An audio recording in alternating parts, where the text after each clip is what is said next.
Alléluia, gloire à Dieu.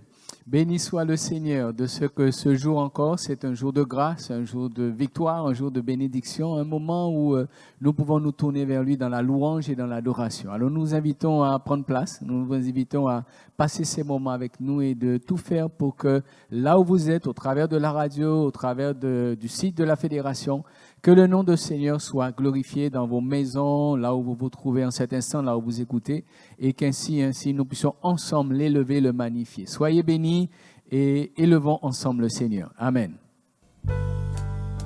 Est-ce que vous êtes d'accord pour dire avec nous, c'est là où vous êtes? À toi puissance et gloire, Seigneur. À toi honneur et force. À toi la majesté, ô Dieu à jamais. Est-ce que nous voulons lui dire ce matin? Oh oui.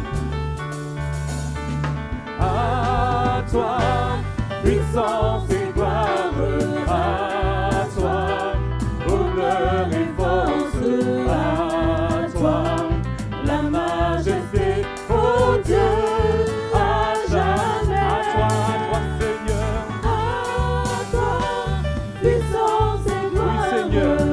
À toi l'honneur, à toi la force, Seigneur. Honneur et force, oui, Seigneur. La majesté. L'agneau immolé, sois l'agneau immolé, sois l'agneau immolé. Tu t'es livré pour nous, tu t'es livré pour nous, tu as versé ton sang pour nous sauver. À toi Seigneur, à toi, puissance et gloire, à toi, honneur et force. Oh Dieu, à jamais. À toi Seigneur. À toi, puissance et gloire. Tout l'honneur pour notre Dieu ce matin. Là où tu es, tu peux danser devant le roi. Tu peux danser devant ton Seigneur. La majesté, oh Dieu. Et nous disons, et Dieu t'a exalté. On y va. Et Dieu t'a exalté. Et Dieu t'a exalté. Il t'a donné le nom. Il t'a donné le nom au-dessus de tout nom. Jésus, vainqueur. Alors à toi Seigneur, à toi, puissance et gloire. À toi, Tout pour toi Seigneur. honneur et force. Nous te donnons toute la gloire Seigneur. Nous te louons, nous te célébrons Seigneur.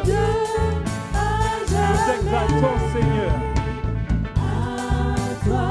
Toute la gloire pour toi, Seigneur. Oui, Seigneur, ce matin, là où nous sommes, nous dansons devant toi, Seigneur. Nous allons dire sur la terre et au ciel.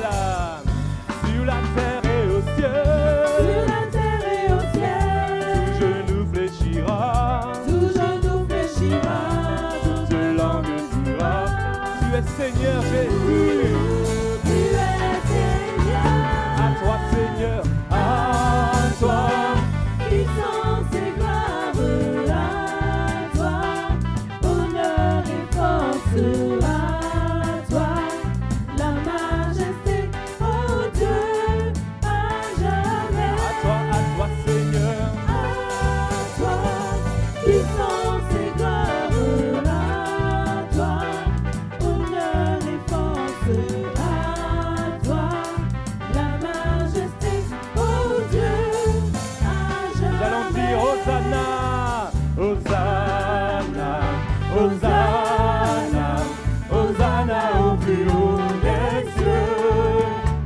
Hosanna, tu peux lever les mains là où tu es. Hosanna au plus haut des Je veux chanter ton nom Seigneur. Je veux chanter ton nom. Proclamer ton amour. Proclamer ton amour.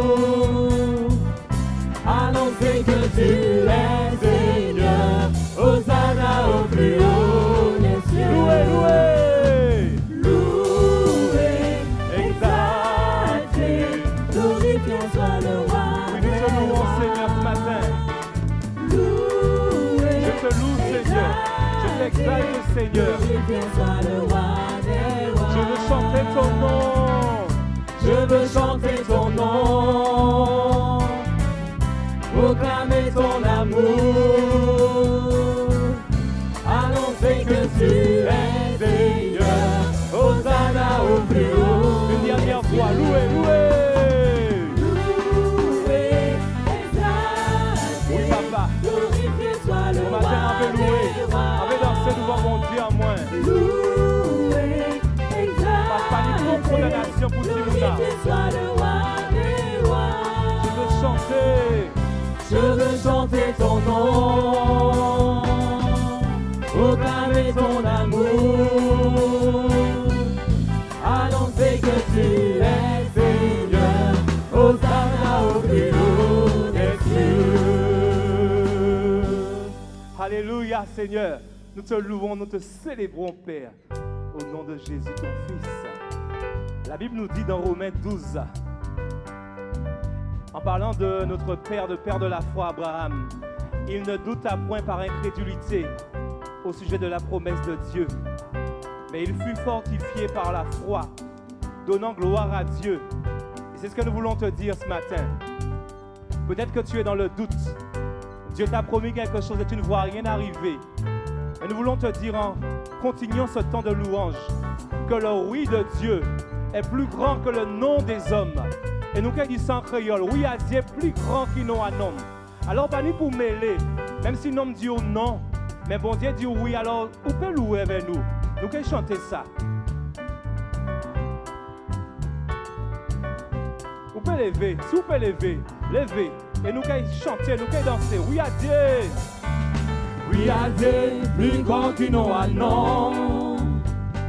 Pas mêler combien non, qui j'ai dit non. Mais si bon Dieu dit oui, pas mêler combien qui dit non. Songez, oui à Dieu, plus grand qu'il non à non. Vous pouvez dire ça avec nous, oui à Dieu. Oui à Dieu, plus grand qu'il non à non. Pas mêler, mêler. Pas mêler combien non, qui j'ai dit non. Mais si bon Dieu dit oui, pas mêler combien qui dit non. Songez, oui à Dieu, plus grand qu'il non à non. Encore une fois, oui à Dieu. Oui à Dieu, plus grand qu'il non à non. Est-ce qu'on va réaliser ça? Pas mêler combien non, qui j'ai dit non. On va ni couper, on va ni pour trembler. Mais si bon Dieu dit oui, Pas mêler combien qui dit non. Songez, oui à Dieu, plus grand qu'il non à non. On nous dit ça encore, oui à Dieu. Oui à Dieu, plus grand qu'il non à non. Pas mêler combien non, qui j'ai dit non. Mais si bon Dieu dit oui, pas mêler combien qui dit non. Songez, oui à Dieu, plus grand qu'il non à non. Nous allons laisser la musique là jouer. Oui papa. Au matin là, nous voulons appuyer sur promesse ça. Nous voulons faire comme Abraham. Pour promettre alors il commence à louer. Et nous voulons louer là où nous est là. Parce que oui à Dieu plus grand qu'il non un homme. Et nous voulons encourager à louer. Parce que si bon Dieu promet vous en bitien là qui est arrivé. Même si ça, on va voir avec vieillard, qui a démontré que la promesse là peut arriver. Mais nous disons au nom de Jésus, bon matin là, que oui à Dieu, plus grand qu'il non un homme. Et nous voulons dire ça encore, oui à Dieu, plus grand qu'il non un homme. Oui à Dieu, plus grand qu'il non un homme. Pas mêler combien non, qui j'ai dit non. Mais si bon Dieu dit oui, pas mêler combien qui dit non. Songez, oui à Dieu, plus grand qu'il non un non. Nous allons lire en dernière fois, oui à Dieu. Oui à Dieu, plus grand qu'il non un non. Pas mêler frères moins. pas mêler combien non, Pas mêler qui frères j'ai dit moins. non. Parce que si bon Dieu, Si bon Dieu dit oui, pas mêler combien qui dit non. Songez, oui à Dieu, plus grand qu'il non un non. Vous pouvez appuyer ces promesses là, ça.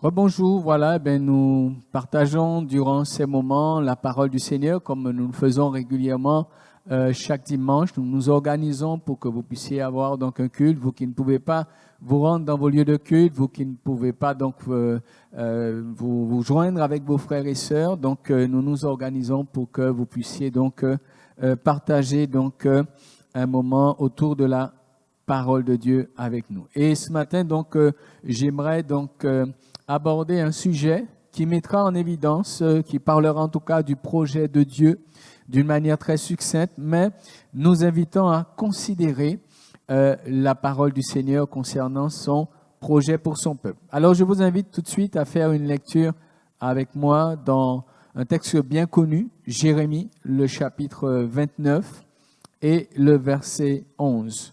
Jérémie, chapitre 29, le verset 11. Il nous est dit, « Car je connais les projets que j'ai formés sur vous, dit l'Éternel, projets de paix et non de malheur, afin de vous donner un avenir et de l'espérance. » Le peuple de Dieu, le peuple d'Israël, se trouve dans une situation pas très agréable.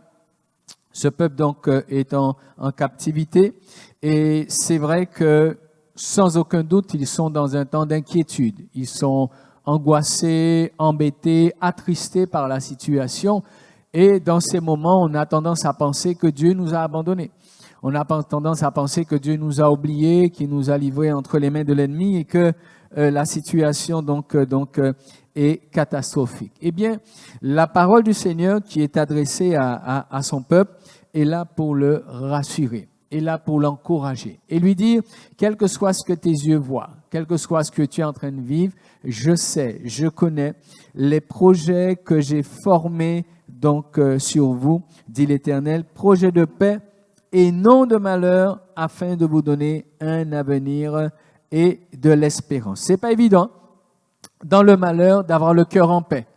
Et à notre niveau, ce n'est pas possible que nous puissions avoir la paix, trouver la paix lorsque nous sommes dans le malheur. C'est deux choses qui, en général, ne vont pas ensemble. Mais celui qui parle, c'est Dieu. Et Jésus, dans la parole, nous dit qu'il donne la paix. Il laisse la paix, il ne donne pas comme le monde donne. Vous trouvez ça donc dans l'évangile de Jean. Et vous pouvez considérer que, en fait, cette paix dont il est question, ce n'est pas du tout quelque chose qui dépend des temps et des circonstances, mais c'est pas quelque chose qui demande à ceux qui reçoivent cette parole de faire des efforts pour entrer dans cette paix. C'est Dieu qui parle, donc c'est lui qui garantit cette paix. Que cette parole ce matin puisse être un encouragement pour plusieurs et nous le souhaitons en tout cas, je le souhaite que nous puissions nous souvenir qui est Dieu. L'épreuve est au quotidien. L'épreuve, et on dirait avec ce que l'on vit, de plus en plus important, touchant chacun dans son organisation personnelle, dans sa manière d'aborder les choses. Donc, je crois que cette notion de paix, elle est indispensable. Elle est capitale même, afin que nous restions attachés au Seigneur. Dans l'évangile de Jean, je vais dans le Nouveau Testament, au chapitre 14, l'évangile de Jean, chapitre 14. J'aimerais rappeler donc ce passage, rappeler une parole du Seigneur qui nous invite donc à rester aussi en paix. En tout cas, il s'adresse à cette époque donc aux disciples, mais à tous ceux qui attendent son avènement. Et dans Jean 14, verset 1er, il est dit que votre cœur ne se trouble point, croyez en Dieu et croyez en moi. Je crois que cette parole du Seigneur rejoint celle qu'il a donnée à Israël dans Jérémie 29, parce qu'il est encore question de rester en paix. De rester en paix parce que le Seigneur sait qu'après son départ, les apôtres, les disciples vont entrer dans une période où ils seront sans aucun doute inquiétés, angoissés, et nous le voyons lorsque nous lisons le livre des Actes des Apôtres, à quel point la persécution donc s'est levée contre eux. Il leur fallait donc une parole forte, quelque chose qui allait dans le malheur, qui allait dans l'épreuve les rassurer. Alors c'est vrai que nous aimons avoir des solutions à nos problèmes. Et à chaque problème, nous prions et nous souhaitons que Dieu nous apporte sa solution. Mais il semblerait que la manière de faire de Dieu, ce n'est pas le système qui nous donne les problèmes. Mais dans l'épreuve, de nous communiquer quelque chose qui nous donne la capacité. C'est quelque chose d'extraordinaire, c'est pas quelque chose de naturel, la capacité de faire face à ce que nous vivons. Notre foi a besoin de s'appuyer sur la parole et sur une connaissance de Dieu, c'est-à-dire la manière qu'il aborde les choses. Parce que si nous attendons de Dieu ce que nous voulons, ça peut ne jamais forcément fonctionner comme on voudrait. Par contre, si on apprend à connaître Dieu et que l'on commence à considérer sa parole, se disant, voilà comment Dieu fait, là, nous avons toutes les chances de tenir bon. Et c'est pourquoi ce genre de paroles sont utiles pour nous tout au long de notre marche avec Dieu, mais particulièrement lorsque les temps sont troublés, particulièrement lorsque les situations sont délicates. Le Seigneur dit que votre cœur ne se trouble point, croyez en Dieu et croyez en moi. Et il parle de ce projet qu'il a pour son Église, pour son peuple. Il dit, il y a plusieurs demeures dans la maison de mon Père. Et si cela n'était pas, je vous l'aurais dit, je vais vous préparer une place. Et lorsque je m'en serai allé, que je vous aurai préparé une place, je reviendrai. Et je vous prendrai avec moi, afin que là où je suis, vous y soyez aussi. Vous savez où je vais et vous en savez le chemin. Thomas lui dit, Seigneur, nous ne savons où tu vas. Comment pouvons-nous en savoir le chemin? Et Jésus lui dit au verset 6, je suis le chemin, la vérité et la vie. Nul ne vient au Père que par moi. Amen. J'aime bien ce passage et particulièrement le verset 6. Parce qu'au travers de ce verset, pour moi, il y a le projet de Dieu qui est inscrit. C'est-à-dire Jésus qui est venu donner sa vie pour nous. Il nous dit qu'il est lui-même le chemin qui mène au Père. Donc, il est avec nous au début, il est avec nous pendant, et sa mission, son rôle, son objectif de nous emmener au Père. Si un chrétien garde ces réalités dans son cœur, ça l'aidera sur le chemin, sur la marche, de se dire que Dieu a un projet pour moi. Alors Dieu a des projets de vie, au niveau de mon travail, au niveau de ma famille, au niveau de mon église. J'ai besoin de savoir chaque chose que Dieu a pour moi. Mais il y a le projet de Dieu qui consiste à me prendre là où je suis, qui consiste à m'accompagner jour après jour pour m'emmener vers le Père. Ça, c'est le plus beau des projets. C'est le projet le plus extraordinaire, c'est le projet le plus merveilleux. Et ce projet, c'est un projet qui est établi. C'est un projet qui est inébranlable. Et c'est pourquoi quand il s'adresse à Israël, il dit « Je connais, je sais le projet que j'ai formé ». C'est pas un projet à partir de l'épreuve d'Israël. C'est pas un projet à partir de l'épreuve que je vis aujourd'hui, non. C'est un projet qui existe de toute éternité. C'est quelque chose qui me dépasse. Et c'est parce que ça me dépasse que, ça me demande d'exercer la foi. Et parce que ça me dépasse, ça me dit que c'est quelque chose qui, sans aucun doute, tient déjà compte de tout ce que je vis. Et il me faut donc me soucier. Et si je connais ce projet, il me faut m'y attacher fortement. J'aimerais lire avec vous dans Éphésiens chapitre 1er. Éphésiens chapitre 1er, des textes bien connus. Je ne fais que rappeler ce que plusieurs savent et que peut-être certains vont découvrir ou poser à nouveau donc le regard dessus. Mais ces passages sont bons de les rappeler de temps à autre. C'est bon de relire ces passages, de les reconsidérer. À partir du verset 7, il nous est dit, Éphésiens chapitre 1er, verset 7, « En lui, nous avons la rédemption par son sang, le pardon des péchés selon la richesse de sa grâce, que Dieu a répandu abondamment sur nous par toute espèce de sagesse et d'intelligence. Il nous a fait connaître le mystère de sa volonté selon le bienveillant dessein qu'il avait formé en lui-même pour le mettre à exécution lorsque les temps seraient accomplis, de réunir toutes choses en Christ, celles qui sont dans les cieux et celles qui sont sur la terre. En lui, verset 11, nous sommes aussi devenus héritiers, ayant été prédestinés suivant le plan de celui qui opère toutes choses d'après le conseil de sa volonté, afin que nous servions à célébrer sa gloire, nous qui d'avance avons espéré en Christ. On retrouve la même idée, on retrouve les mêmes intentions de Dieu dans différents textes et nous avons besoin de considérer ces choses-là. C'est à partir de là que je crois que la foi de celui qui est éprouvé. Je crois que c'est à partir de cela que celui qui aujourd'hui a l'impression de tout perdre ou qui peut-être comme le peuple d'Israël se trouve dans un moment de captivité par rapport à sa foi, se trouve dans un moment où il est parfois même emprisonné d'une manière très très physique.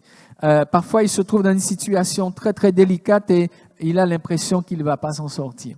Je crois que ce genre de paroles nous aide à nous élever au-dessus de nos problématiques et à trouver vraiment au travers de cette espérance la force de pouvoir continuer à croire. La force de continuer à croire. Parfois on ne peut pas encore avancer. Parfois on est coincé parce que la maladie peut-être nous a bloqués sur un lit.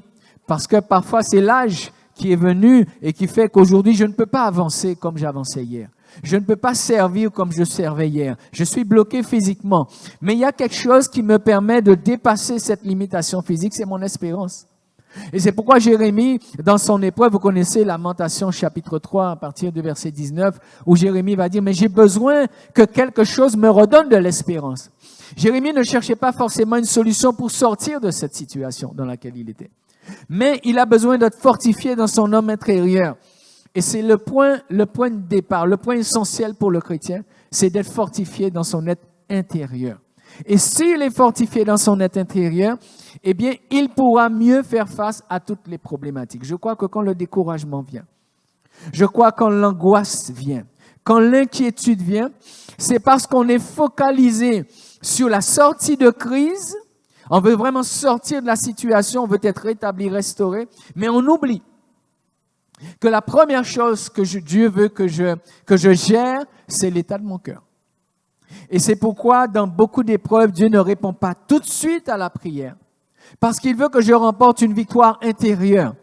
Il veut que j'apprenne à saisir cette fameuse paix. Il veut que j'apprenne à lui faire confiance dans la situation dans laquelle je me trouve. Parce que je le disais il n'y a pas si longtemps que cela, que parfois on croit que la réussite de ma foi, c'est le moment où Dieu me relève. C'est le moment où Dieu a répondu à ma prière. Et là, je suis content, je rends témoignage. Merci Seigneur, gloire à Dieu. Mais parfois, Dieu a répondu par fidélité. Pas parce que j'étais dans la foi. Il a vu que je sombrais. Il a vu que ça n'allait pas pour moi. Et il s'est dit, oh là là, je ne vais pas le laisser plus longtemps dans cette situation parce que son âme est en train donc de s'enfoncer. Alors le Seigneur va venir. Et le Seigneur donc va nous secourir, va relever et va sortir de l'épreuve. Et là, on est content. On dit Alléluia, gloire à Dieu. Seulement, on a échoué dans la test de la foi. Parce que dans l'épreuve, le cœur était si troublé qu'on n'a pas su garder confiance. Et Dieu va parler à Israël, va dire, dans la situation dans laquelle tu es, sois rassuré par le fait que je sais ce que tu vis. Je sais là où tu es maintenant. Mais je te dis, ce n'est pas quelque chose que tu vas rester dedans parce que je sais le projet que j'ai formé sur toi. Et Jérémie, il va vouloir, parce qu'il connaît Dieu, et ça c'est important de connaître Dieu, bien aimé, ça aide énormément dans les épreuves. Jérémie va se dire, voilà ce que je veux repasser en mon cœur. Ok, il ne m'a pas encore sorti, il ne m'a pas secouru, je suis dans une situation difficile, mais j'ai besoin de garder la foi. J'ai besoin d'être ferme dans ma foi, dans ma position avec Dieu, dans ma marche avec Dieu. Alors Jérémie va dire, voilà ce que je veux repasser à mon cœur. C'est que ses bontés ne sont pas épuisées. Ses compassions ne sont pas à leur terme. Au contraire, elles se renouvellent chaque matin. Oh, que ta fidélité est grande. Et si vous relisez ce passage dans Lamentation 3, vous verrez que tout ce que Jérémie va dire après cette déclaration est complètement différent de ce qu'il va dire avant. Avant cette déclaration, il va mettre en évidence tout ce qui ne va pas, au point qu'il dira, mais quand mon âme s'en souvient, elle est abattue au-dedans de moi. Donc l'épreuve, les mauvais propos, le constat parfois assez souvent me rend malade, me décourage, me déstabilise. Et j'ai besoin de quelque chose qui va me relever. Donc c'est pourquoi je crois que prononcer ces paroles aujourd'hui au cœur de plusieurs d'entre vous, je crois que ces paroles sont suffisantes, devraient être suffisantes pour pouvoir rassurer et encourager certaines personnes. De savoir que selon les textes bibliques et selon les 2 passages du Nouveau Testament que nous avons lus, que le Dieu qui parle, le Dieu qui a adressé ses lettres aux églises et qui aujourd'hui permet que nous les ayons, ce Dieu c'est un Dieu vivant. Ce Dieu c'est un Dieu fidèle. Et quand il dit « je sais », c'est qu'il est en mesure d'organiser ce que je vis, de réorganiser, de changer, de toucher, de pouvoir réorienter les choses. Et j'aimerais prendre un exemple avec vous à nouveau dans l'Ancien Testament, revenir sur le peuple d'Israël et nous retrouver au moment où Israël se retrouvait donc en captivité donc en Égypte, dans Exode chapitre 3. Le peuple d'Israël donc se trouvait donc là dans un moment où l'Égypte avait mis la pression sur ce peuple et le pharaon de ce moment donc était très dur et très méchant avec eux. Et Dieu qui est fidèle dans son engagement avec nous. Dieu qui, la Bible nous dit, jamais Dieu ne délaisse ceux qui se confient en lui. Quand il a pris un engagement hier, il le garde aussi tout le temps et je dirais jusqu'à la fin, il garde sa fidélité dans son engagement. Alors Dieu va susciter Moïse qui va être l'instrument de la délivrance. C'est Dieu qui délivre. Mais Dieu choisit un instrument, mais aussi un temps. Il sait exactement à quel moment il doit intervenir parce qu'en fait, en toute situation, Dieu veut pouvoir se glorifier. Et nous avons besoin aussi de faire attention à cette réalité. Il est bon pour moi d'être secouru dans mon épreuve, mais je dois comprendre aussi en connaissant Dieu, je dois comprendre qu'il a besoin de se glorifier. Il a besoin de se révéler à moi, tout à nouveau, qui suis dans l'épreuve, mais il a besoin d'agir pour que les personnes autour de moi, et même ceux qui sont les instruments de ma situation difficile, même ceux qui ont été méchants, même ceux qui ont été injustes, eh bien, Dieu veut aussi se glorifier, se révéler, se glorifier par rapport à ces personnes. Donc, j'ai besoin d'accepter qu'il y a un temps, qu'il y a un moment. J'ai besoin d'accepter qu'il y ait des situations qui ont besoin d'impacter ma vie pour que Dieu se glorifie. Et là, Dieu, dans son temps, il va susciter Moïse. Et au verset 7 de Exode 3, il est dit, « L'Éternel dit, j'ai vu la souffrance de mon peuple qui est en Égypte, et j'ai entendu les cris que lui font pousser ses oppresseurs, car je connais ses douleurs. Et je suis descendu pour le délivrer de la main des Égyptiens et pour le faire monter de ce pays dans un bon et vaste pays, dans un pays où coule le lait et le miel, dans les lieux qu'habitent les Cananéens, les Hétiens, les Amoréens, les Phérésiens, les Héviens et les Jébusiens. Voici, les cris d'Israël sont venus jusqu'à moi et j'ai vu l'oppression que leur font souffrir les Égyptiens. Maintenant va, je t'enverrai auprès de Pharaon et tu feras sortir d'Égypte mon peuple, les enfants d'Israël. Moïse dit à Dieu, mais qui suis-je pour aller vers Pharaon et pour faire sortir d'Égypte les enfants d'Israël? Dieu dit, je serai avec toi et ceci sera pour toi un signe que c'est moi qui t'envoie. Quand tu auras fait sortir d'Égypte le peuple, vous servirez Dieu sur cette montagne. Amen. Cette histoire, sûrement très connue, nous permet de considérer un certain nombre de choses, et particulièrement le parcours d'Israël. Ici, Dieu fait connaître son projet au travers de ces quelques versets. Et il y a des éléments qu'il donne, il ne donne pas tous les détails, mais il fait connaître son projet. Délivrer le peuple et l'emmener dans le bon pays où coule le lait et le miel. Ça, ce sont les grands points, les axes, points de départ et points d'arrivée. Et c'est bien que nous sachions, nous l'avons vu tout à l'heure, que Jésus est parti nous préparer une place, il viendra nous chercher, je suis le chemin, la vérité et la vie, je vous emmène au Père. Voilà. Mais la foi ne se perd pas au moment où on entend ces choses-là. La foi se perd, la foi est fortement éprouvée quand on est dans le cheminement. Et arrivé dans le cheminement, on a tendance à oublier l'objectif, parce que la situation présente nous cause un problème. Dieu a prévu une chose importante dans le processus et que je voudrais relever avec vous dans le parcours d'Israël. On va le voir tout à l'heure. Déjà, le point de départ, c'est l'Égypte. Et ça nous parle de la délivrance. Ça nous parle du fait que Dieu, donc, est un Dieu puissant. Ça nous parle donc que ce Dieu-là a la puissance, il a le pouvoir de délivrer. Il a le pouvoir de briser les chaînes. Il a le pouvoir de libérer les captifs, de les renvoyer libres. Il a le pouvoir donc d'emmener dans un nouveau projet, dans une nouvelle perspective. Il a le pouvoir d'agir. Il est le Dieu Tout-Puissant. Et vous pourrez relire de quelle manière Dieu a délivré son peuple d'Égypte. Il y a eu vraiment une grande puissance de déployer. Et en considérant la manière d'agir de Dieu, on voit que c'est le Dieu Tout-Puissant.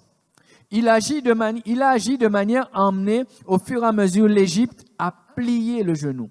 Il a agi de manière à emmener Pharaon à un moment donné à plier le genou.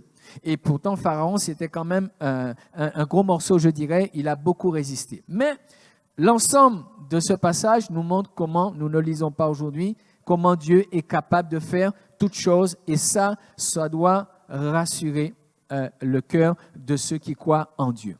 Maintenant, la deuxième étape, vous le savez, c'est que Moïse qui a été désigné, a sorti le peuple par la puissance de Dieu. et a fait ce peuple donc, a emmené ce peuple à traverser donc la mer Rouge.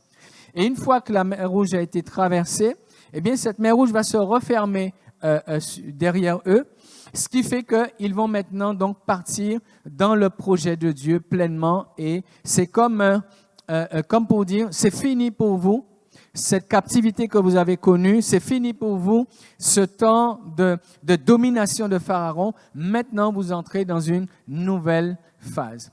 Et dans ce que nous avons lu tout à l'heure concernant donc le peuple d'Israël dans Exode chapitre 3, il y a un élément que j'aimerais relever avec vous. Il se trouve au verset 12.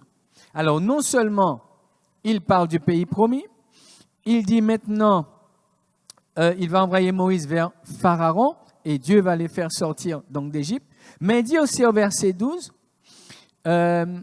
ceci sera pour toi le signe que c'est moi qui t'envoie quand tu auras fait sortir d'Égypte le peuple et vous servirez Dieu sur cette montagne. Voilà dans le parcours d'Israël, et ce qui est aussi valable pour nous, un élément déterminant. Il nous faut avoir les regards fixés vers le pays promis, vers le fait que Jésus nous dit, il viendra pour nous chercher, il nous emmènera avec lui. Mais il y a un élément déterminant pour le peuple à cette époque et qu'il est aussi pour nous, c'est cette rencontre avec Dieu sur la montagne. C'est-à-dire Moïse va partir avec eux, ils vont déjà faire un certain parcours, mais Dieu avait déjà dit dans l'annonce du projet, vous allez pouvoir me rencontrer sur cette montagne. J'aimerais lire ça avec vous dans Exode chapitre 20, verset 18. Et quand j'ai pu considérer ce verset, je me suis dit, waouh, je crois que c'est là que le peuple a raté quelque chose d'essentiel dans le projet de Dieu. Au verset 18, dans Exode 20, verset 18, il nous dit « Tout le peuple entendait les coups de tonnerre et le son de la trompette. Il voyait les flammes de la montagne fumante. À ce spectacle, le peuple tremblait et se tenait dans l'éloignement. Ils dirent à Moïse « Parle-nous toi-même et nous écouterons, mais que Dieu ne nous parle point de peur que nous ne mourions. » Alors là, quand j'ai eu l'occasion, donc à l'époque quand j'ai commencé à lire la Bible et de m'arrêter sur ce passage, ça m'a fait quelque chose. Ça m'a fait quelque chose de me dire, mais pourquoi le peuple refuse d'entendre Dieu? Je me suis dit, il y a quelque chose d'essentiel qu'ils sont en train de rater. Et c'est au fil du temps, je comprends avec la lecture de la parole de Dieu, la méditation, la rencontre avec Dieu, c'est l'élément déterminant dans le processus, dans le cheminement et dans le projet de Dieu. Israël, ici, le peuple a refusé d'entendre la voix de Dieu.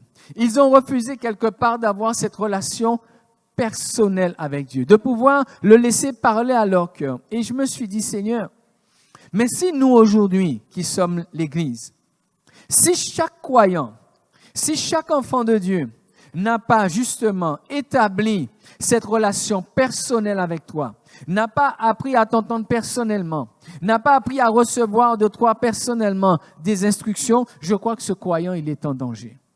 Et je pense que ceux qui ne tiennent pas jusqu'au bout, et je pense que ceux qui ne tiendront pas jusqu'au bout, eh bien, ce sont ceux qui, depuis leur conversion, n'ont jamais su établir une communion personnelle avec Dieu. Alors, prier Dieu, c'est une chose. Mais le Seigneur nous dit que ce ne sont pas tous ceux qui disent « Seigneur, Seigneur » qui seront sauvés. Donc la prière, c'est une chose. Mais établir une communion et une relation personnelle avec Dieu, j'insiste souvent sur ce point-là, parce que c'est un point déterminant. Bien-aimés, quand Jésus dit que votre cœur ne se trouble point, croyez en Dieu et croyez en moi, Jésus est vraiment en train de dire, mais fixez vos regards sur Dieu, apprenez à le connaître, et fixez vos regards sur moi, apprenez à me connaître. D'ailleurs, dans Jean 17,3, il nous dit une parole encore très connue. La vie éternelle, c'est qu'ils te connaissent, toi le seul vrai Dieu, et celui que tu as envoyé, Jésus-Christ. Donc, bien aimé, j'ai envie de dire, n'allez pas chercher loin. N'allez pas chercher dans beaucoup de connaissances. N'allez pas chercher dans beaucoup de prières, beaucoup de jeûnes, beaucoup d'œuvres. N'allez pas chercher la solution à vos problèmes là. Mais allez chercher en Dieu. Allez chercher dans ce privilège qui vous a été accordé d'avoir une communion personnelle avec Dieu. Moi, je dis, si quelqu'un n'entend pas Dieu, il est le plus malheureux des hommes. Mais si quelqu'un entend Dieu, mais ne saisit pas la parole de Dieu et n'arrive pas à s'appuyer sur la parole de Dieu, moi, je dis, c'est un drame. Parce que la parole de Dieu, elle est une parole éternelle. Et la parole que Dieu a donnée à Israël est une parole très simple. Je connais les projets que j'ai formés, projets de paix et non de malheur, afin de vous donner un avenir de l'espérance. Bien-aimés, Dieu aurait pu donner encore toutes sortes de paroles. La Bible est remplie de paroles. Mais ce qui est important, ce n'est pas de connaître toutes les paroles de la Bible. Ce qui est important, c'est la capacité à s'appuyer au moins sur une parole. À pouvoir s'appuyer sur cette parole, poser cette parole comme un fondement, comme une base sur laquelle je vais m'appuyer pour marcher. J'ai envie de répéter ça jusqu'à la fin du monde. J'ai envie de répéter ça jusqu'à la fin de ma vie. J'ai envie de répéter ça jusqu'à la fin et à chaque fois que je rencontrerai des croyants, j'ai envie de leur dire, ne vous contentez pas d'entendre Dieu, d'écouter Dieu, mais appuyez-vous sur la parole de Dieu. Parce que dans les moments difficiles, il n'y aura plus rien qui va tenir. Et pour Israël, c'est ce que je crois qui a fait que ce peuple-là a échoué et il n'a pas atteint le pays promis. En tout cas, cette génération qui est sortie du pays promis. Ensuite, ils vont être dans une autre étape où ils vont rentrer maintenant dans le désert de plein pied, je dirais, et ils vont connaître un certain nombre d'épreuves. Un certain nombre d'épreuves. Nous n'aimons pas l'épreuve. Nous n'aimons pas être éprouvés. Nous n'aimons pas les problèmes de santé. Nous n'aimons pas les problèmes d'argent. Nous n'aimons pas les problèmes de famille. Enfin bref, toutes sortes d'épreuves. Nous n'aimons pas cela. Mais pourtant, c'est une chose tellement indispensable que d'être éprouvé. Lisons ensemble dans Deutéronome chapitre 8. Deutéronome chapitre 8, verset 2. Deutéronome chapitre 8, verset 2. C'est juste le verset 2 pour ne pas être trop loin.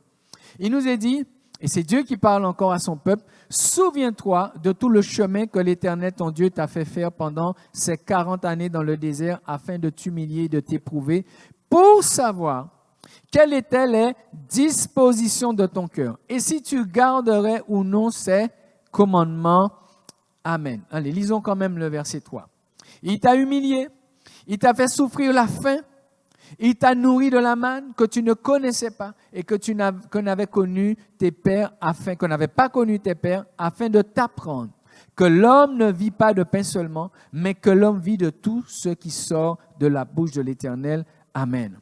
Bien-aimés, nous savons que cette parole est reprise dans le Nouveau Testament. Donc ce passage que nous lisons, cette histoire d'Israël que nous considérons, nous concerne, nous parle aussi aujourd'hui. Souviens-toi de tout le chemin que l'Éternel, ton Dieu, t'a fait faire pendant ces 40 années, afin de... L'épreuve veut atteindre des objectifs chez moi. L'épreuve est là pour emmener quelque chose ou des choses à ressortir de mon cœur, de mon âme, de mon être entier, afin de t'humilier et de t'éprouver pour savoir quelles étaient les dispositions de ton cœur. Et si tu garderais ou non ces commandements. Il n'y a pas de chose plus importante pour Dieu dans la marche du chrétien. Je ne sais pas pour le chrétien, par contre, est-ce que ces choses, ce sont des choses importantes, voire essentielles. Elles sont essentielles. Mais pour Dieu, ce sont des choses déterminantes. Donc, quand quelqu'un vient à l'Évangile, nous devons, ceux qui sont là avant, de les emmener dans ces textes-là. Et c'est pourquoi il faut répéter ces textes-là régulièrement. Il faut revenir régulièrement sur ces éléments afin que tout au long de notre marche, nous-mêmes qui marchons depuis longtemps, nous puissions nous assurer de quelle manière nous abordons l'épreuve. Est-ce que nous nous souvenons que l'épreuve n'est pas quelque chose qui nous tombe dessus comme ça, mais l'épreuve, c'est quelque chose que Dieu permet, que Dieu décide, que Dieu définit, que Dieu mesure, parce qu'au travers de l'épreuve, il veut faire ressortir ce qu'il y avait dans mon cœur. Et ce n'est pas parce que j'ai été éprouvé dans les premières années de ma vie que je ne serai pas éprouvé dans les dernières années de ma vie. Et malheureusement, nous savons que certains abandonneront la foi et parfois pour certains même juste avant d'entrer. Nous savons que ceux qui ont marché avec Dieu pendant longtemps, devant certaines situations, peuvent abandonner le Seigneur. Nous avons des témoignages dans la Bible, mais nous avons des témoignages encore aujourd'hui qui nous touchent. Nous avons des personnes qui ont marché dans les églises. Nous avons des personnes qui ont cru en Dieu. Nous avons des personnes qui ont même servi Dieu et qui ont manifesté des œuvres extraordinaires, un engagement merveilleux. Et il n'y a pas si longtemps encore, j'ai eu le témoignage d'une personne qui aujourd'hui a totalement remis en question l'existence de Dieu et remis en question la Bible. Ça veut dire que ce dont nous sommes en train de parler ce matin, en cet instant, c'est tellement essentiel dans la vie du chrétien. Vous savez, si vous ne comprenez pas ça, quand vous allez arriver devant vos épreuves ou devant des situations, vous allez penser que Dieu est injuste. Vous allez penser que Dieu vous a abandonné. Mais si vous avez compris ça, eh bien, vous allez faire une chose. Vous allez prier Dieu par rapport à vous-même. Et vous allez dire, Seigneur, aide-moi à garder la foi. Aide-moi à garder mon cœur. L'épreuve est dure, Seigneur, mais je sais que tu as la puissance de me délivrer.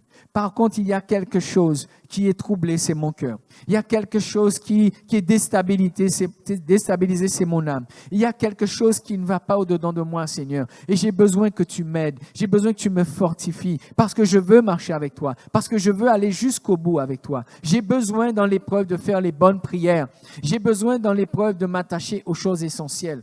Parce que lui, Dieu, quand il éprouve, quand il permet l'épreuve, il a des choses essentielles qu'il veut faire ressortir dans ma vie et dans mon cœur.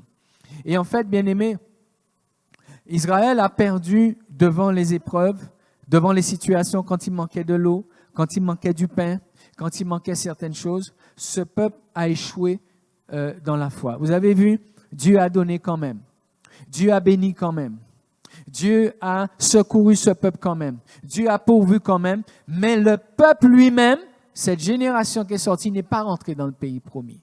Ça veut dire quoi, bien-aimés? Ce que je vous disais tout à l'heure.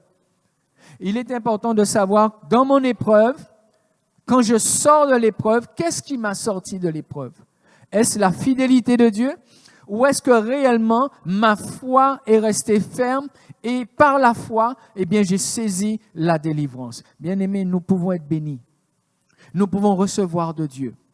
Mais ce n'est pas dit que c'est par notre foi que nous l'avons saisi. Bien souvent, c'est la fidélité de Dieu qui l'a fait.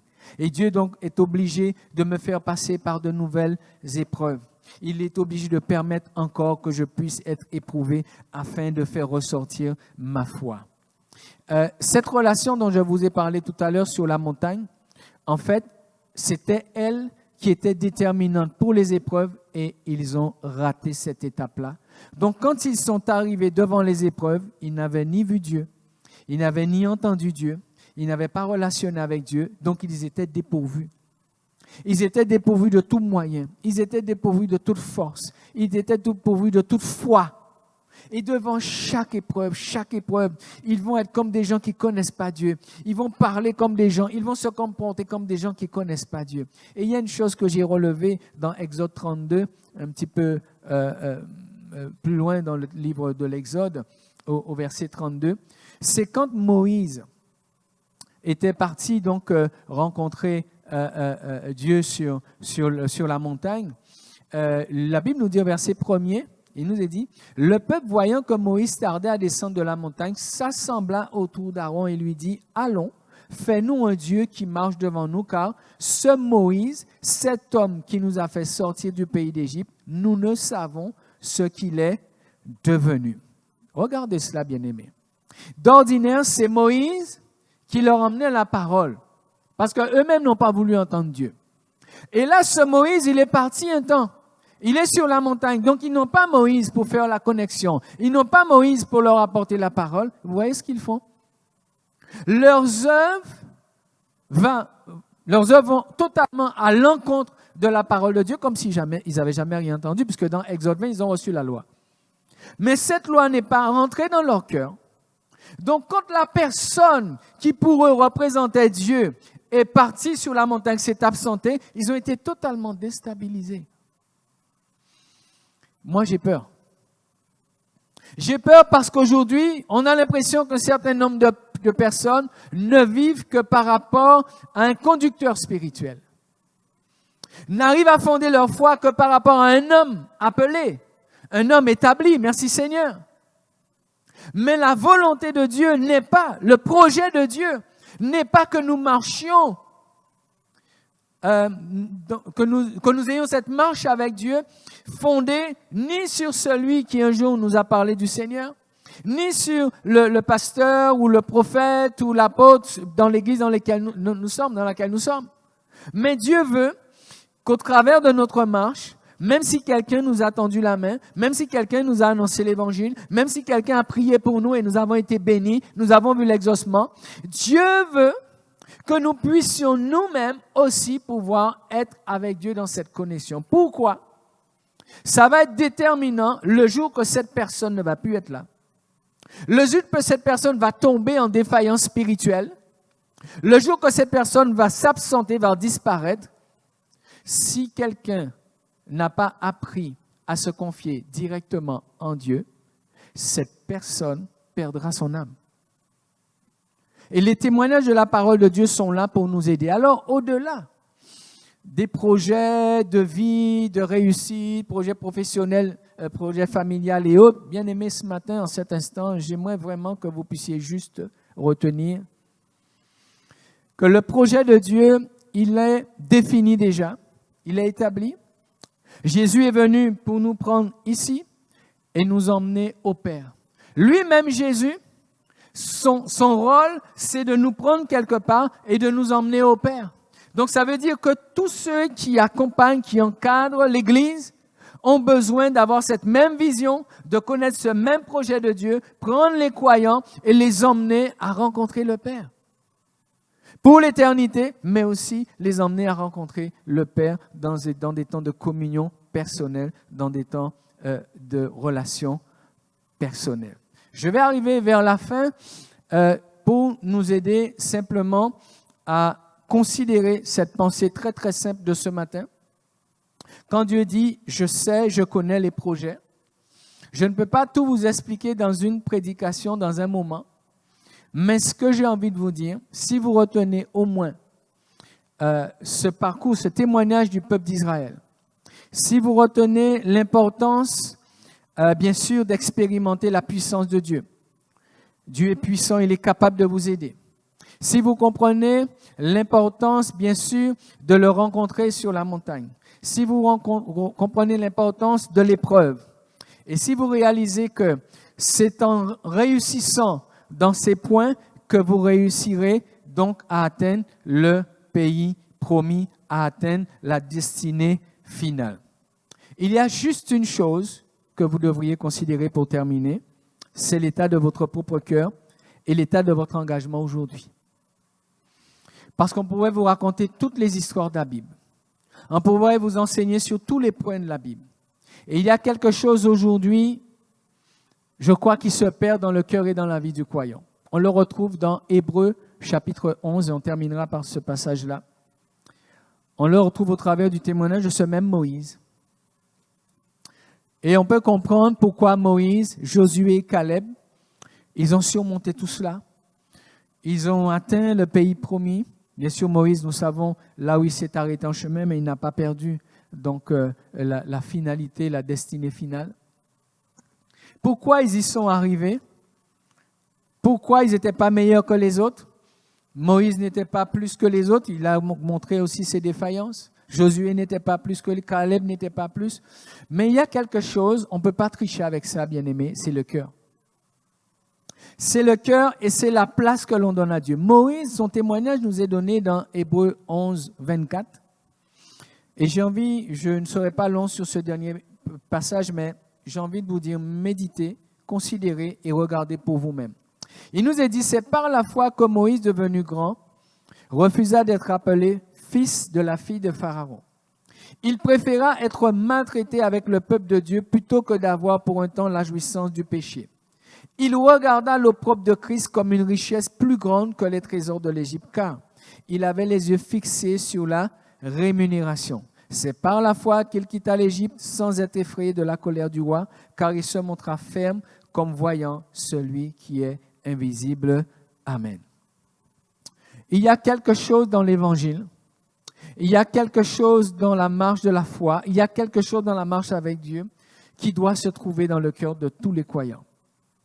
Moïse refusa, c'est par la foi, Moïse refusa d'être appelé fils de la fille de Pharaon. Et au verset 25, il nous est dit, il préféra être maltraité avec le peuple de Dieu plutôt que d'avoir pour un temps la jouissance du péché. Il regarda l'opprobre de Christ comme une richesse plus grande que les trésors de l'Égypte, car il avait les yeux fixés sur la rémunération. Je ne sais pas où est-ce que vous en êtes avec Dieu aujourd'hui. Je ne sais pas qu'est-ce que vous préférez aujourd'hui. Je ne sais pas qu'est-ce qui est votre vision. Je ne sais pas quels sont vos projets. Je ne sais pas comment vous marchez. Mais tout ce que je peux vous dire, je crois que si vous ne marchez pas avec ces mêmes dispositions, nous ne marchons pas avec ces mêmes dispositions de Moïse, bien aimé, je crois que nous n'y arriverons pas. Donc, ça ne dépend nullement des circonstances. Qu'il y ait guerre dans les pays où aujourd'hui tout est bouleversé, qu'il y ait famine, qu'il y ait manque de pain, qu'il y ait difficulté, qu'il y ait épreuve de toutes sortes, ce n'est pas ça qui est déterminant, bien-aimé. Parce que la Bible nous dit que Moïse, qui était bien dans la maison de Pharaon, va quitter ce bien-être, cette position, et il va préférer marcher dans le désert, suivre le chemin, le plan et le projet de Dieu, malgré qu'il disait, il employait ces mots, être maltraité et aussi regarder l'opprobre de Christ comme une richesse. Comment tu regardes la marche avec Dieu? Comment tu te laisses instruire sur les choses de Dieu? Comment tu perçois la parole de Dieu? Comment tu es instruit et enseigné sur les choses de Dieu? Ce matin, je voudrais juste que tu prennes le temps de considérer le témoignage de Moïse, qui fait partie de ceux dont on dit qu'ils sont les héros de la foi. Et vous releverez qu'en tant que héros de la foi, ce sont des gens qui ont accepté de renoncer à eux-mêmes. Ce sont des gens qui ont accepté de renoncer à tout. Posez-vous la question. Est-ce que les gens que vous voyez autour de vous, ils ont réellement renoncé à tout? Et est-ce que vous-même, vous avez renoncé à tout? L'évangile n'est pas un endroit où les gens deviennent riches. L'évangile n'est pas un endroit où les gens s'élèvent ou sont élevés. L'évangile est un endroit où les gens descendent. L'évangile est un endroit où les gens renoncent. L'évangile est un endroit où les gens donnent à Dieu la première place. Voilà tout ce que je veux vous dire aujourd'hui. Le projet de Dieu, il est un projet glorieux, il est éternel, mais il est un projet qui consiste à ce que chaque croyant puisse donner à Dieu la place qui lui convient, la première place dans son cœur et dans son âme. Voilà, juste retenez cela ce matin au travers du projet de Dieu. Tout est fait pour que vous et moi, nous puissions atteindre cette disposition de cœur et que nous puissions arriver à donner à Dieu toute la place qui lui est due, parce que c'est le seul moyen pour nous d'atteindre le pays promis. C'est quand nous aurons placé Dieu là où nous devons le placer dans tous les domaines de notre existence. Seigneur éternel et Dieu de grâce, je veux te bénir parce que nous ne sommes pas, Seigneur, délaissés, nous ne sommes pas dépourvus de secours. Et quand ton peuple est dans la difficulté, tu te révèles, tu parles au cœur de ton peuple. Et tu te révèles à ton Église, tu t'es révélé à Israël, tu te révèles à chacun d'entre nous. Et quand tu te révèles, Seigneur, tu révèles aussi ton plan. Tu révèles aussi ton projet. Et je prie ce matin, quel que soit ce que peuvent vivre mes frères et sœurs, dans quelque lieu où ils se trouvent ce matin, Seigneur, qu'il n'y ait pas simplement une attente de ton secours, mais qu'il y ait une recherche de ton plan, qu'il y ait une recherche de ton projet, qu'il y ait, Seigneur mon Dieu, le fait de revenir à ce à quoi tu nous as appelés. Dans l'épreuve de pouvoir te redonner la première place. Je prie, Seigneur, afin que tu puisses, Seigneur, nous aider dans ces temps particuliers que nous vivons, à nous recentrer sur toi, à te redonner la première place. Seigneur, car c'est là ta volonté, c'est là ton plan, c'est là le plan que Jésus est venu mettre en œuvre, nous amener vers le Père. Il l'a dit, il est le chemin, il est la vérité et la vie, et son œuvre, c'est de nous amener vers le Père. Alors, sois béni, Seigneur, pour ce projet glorieux, sois béni pour ce projet extraordinaire où nous pouvons te rencontrer, mais nous savons aussi que nous te verrons tel que tu es, et cela pour l'éternité. Sois loué, sois béni et sois remercié pour tout, Père, au nom de Jésus. Amen. Amen. Berger de mon âme, je m'abandonne à toi, où tu me conduiras, je te suivrai, car j'ai fait le choix d'obéir à ta voix, où tu me conduiras, j'irai. Berger de mon âme, Berger de mon âme, je m'abandonne à toi, où tu me conduiras, je te suivrai. Car j'ai fait le choix. Car j'ai fait le Oui, choix d'obéir à ta voix. Où tu me conduiras, j'irai. Dans les verts pâturages. Dans les verts pâturages. Près des courants d'eau. Ou près des Oui, Seigneur. courants d'eau. Le berger de mon âme est avec moi. Et s'il faut gravir la montagne, S'il faut gravir la montagne, suivre la vallée profonde, le berger de mon âme me guidera. reprends ce chant, berger de mon âme. Berger de mon âme, je m'abandonne à toi. Où tu me conduiras, je te suivrai. Car j'ai fait le choix d'obéir à ta voix.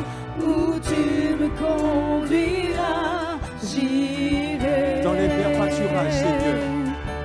Dans les verts pâturages, ou près des courants d'eau, le berger de mon âme est avec moi.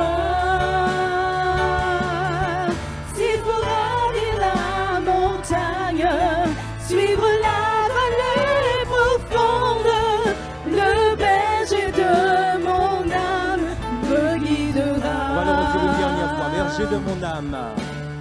Berger de mon âme, je m'abandonne à toi. Où tu me conduiras, je te suivrai. Car j'ai fait le choix d'obéir à ta voix. Où tu me conduiras, j'irai. Oui, Seigneur, même dans les verts pâturages, Seigneur. Dans les verts pâturages, ou près des courants d'eau, le berger de mon âme est avec moi. Et même quand c'est difficile. S'il faut gravir la montagne, suivre la vallée profonde, le berger de mon âme me guidera. Dans les verts pâturages, ou près des courants d'eau, le berger de mon âme est avec moi. S'il faut gravir la montagne, suivre la vallée profonde, le berger de mon âme Encore une fois, me dans les verts guidera. pâturages, dans les verts pâturages. Dans les verts pâturages, ou près des courants d'eau, le berger de mon âme est avec moi. Oui, Seigneur, tu es avec moi. S'il faut gravir la Mon Dieu est avec montagne, suivre